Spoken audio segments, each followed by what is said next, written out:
Aujourd'hui, nous allons parler de la consommation en eau des centrales nucléaires. Mais c'est malhonnête de dire que les centrales nucléaires consomment l'eau. Elles rendent au fleuve toute l'eau qu'elles prélèvent, elles la rendent juste un petit peu plus chaude, mais c'est insignifiant, non? Et ben justement, on va voir dans cette vidéo si c'est aussi insignifiant que ça. On va donc parler du refroidissement des centrales, on va parler des tours aéro-réfrigérantes, et on va parler du réchauffement des fleuves. Mais avant tout, pourquoi les centrales ont-elles besoin de se refroidir? Ah, ça je m'en souviens, tu en as parlé dans ta toute première vidéo sur l'aberration du chauffage électrique. Tu nous en fais un petit résumé? Oui, en très résumé, une centrale nucléaire c'est une machine thermique, donc ça produit de l'électricité à partir de chaleur. Et ça a toujours un très mauvais rendement.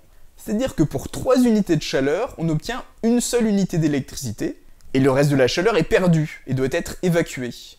Et la conclusion de la vidéo, c'est que l'électricité est donc précieuse et qu'il vaut mieux l'utiliser dans une pompe à chaleur plutôt que dans un radiateur électrique. Ah oui, un facteur 3 quand même, donc on a énormément besoin de refroidir. Et on ne pourrait pas utiliser cette chaleur pour se chauffer? C'est vrai que nos centrales nucléaires évacuent une quantité de chaleur bien plus importante que ce que l'on consomme pour chauffer nos logements. On pourrait théoriquement réutiliser une partie de cette chaleur en l'envoyant dans les réseaux de chaleur urbains. Mais les centrales nucléaires sont volontairement situées assez loin des villes. Et les quantités de chaleur que nous pourrions réutiliser sont extrêmement faibles comparées à la quantité phénoménale de chaleur produite par nos centrales. Il faut donc dans tous les cas trouver un moyen pour évacuer cette chaleur, et pour ça il y a 3 options. Option 1, on installe la centrale sur la côte et on la refroidit avec de l'eau de mer. C'est clairement la meilleure option, car la chaleur qu'on y envoie se retrouve fortement diluée et a très peu d'impact. C'est pour ça qu'on a autant de réacteurs en Normandie et dans le Nord, et que les prochains réacteurs seront nombreux à être installés là-bas.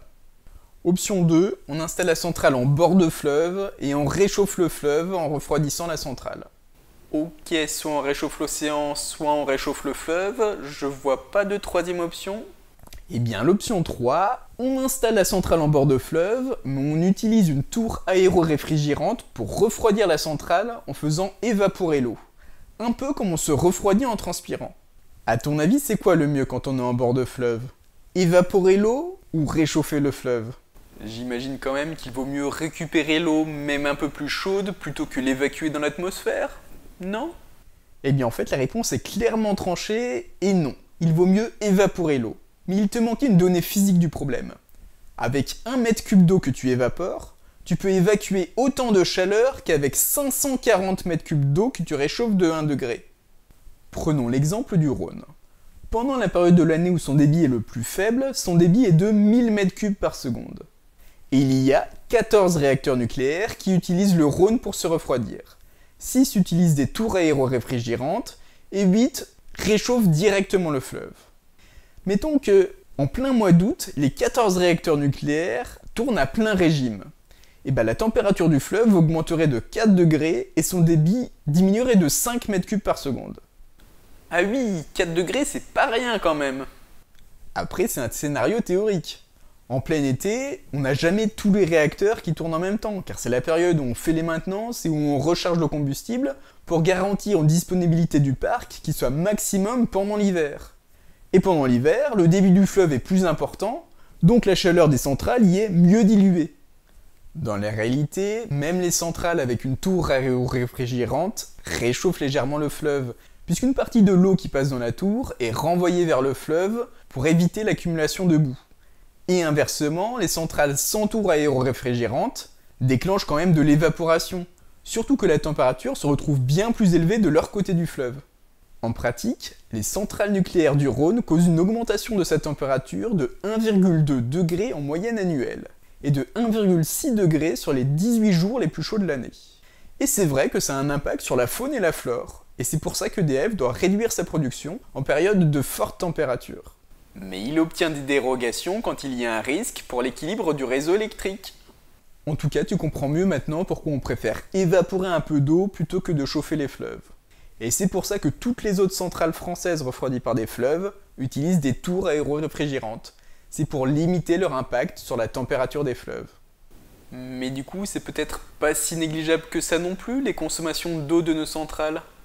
En France, les centrales nucléaires représentent 12% des consommations d'eau, c'est-à-dire des prélèvements non restitués au milieu. C'est moins que l'agriculture et c'est moins que l'approvisionnement en eau potable, mais c'est 3 fois plus que tous les autres usages industriels réunis. Cependant, l'agriculture et l'eau potable utilisent essentiellement de l'eau des nappes souterraines. Et c'est pas tout à fait les mêmes enjeux que les fleuves, puisque l'eau non consommée issue des fleuves se perd de toute façon dans la mer, tandis que les nappes d'eau souterraines constituent un stock qui est souvent très convoité. Ok. Et du coup, qu'est-ce qu'on conclut? C'est quoi cette fois-ci la morale de l'histoire? Eh bien en tout cas, c'est un sujet sur lequel on entend beaucoup de bêtises, aussi bien chez les anti-nucléaires que chez les pro-nucléaires, alors qu'il conviendrait plutôt d'être mesuré. Oui, les centrales nucléaires consomment de l'eau et réchauffent les fleuves. Mais ça reste maîtrisé et ça permet à la France de ne quasiment pas consommer d'énergie fossile qui, je le rappelle, ont exactement le même problème. Les centrales thermiques fossiles doivent elles aussi être refroidies. J'ajoute que cette question de l'eau est un sujet d'avenir pour le nucléaire, car avec le réchauffement climatique, le débit des fleuves en été va diminuer et les températures vont augmenter. On va donc avoir plus de jours pendant lesquels on doit baisser la production pour limiter l'échauffement. Mais ça ne remet pas en cause le nucléaire pour les siècles à venir. Et on anticipe dès aujourd'hui pour limiter l'impact du nucléaire en privilégiant le bord de mer ou l'usage des tours aéroréfrigérantes.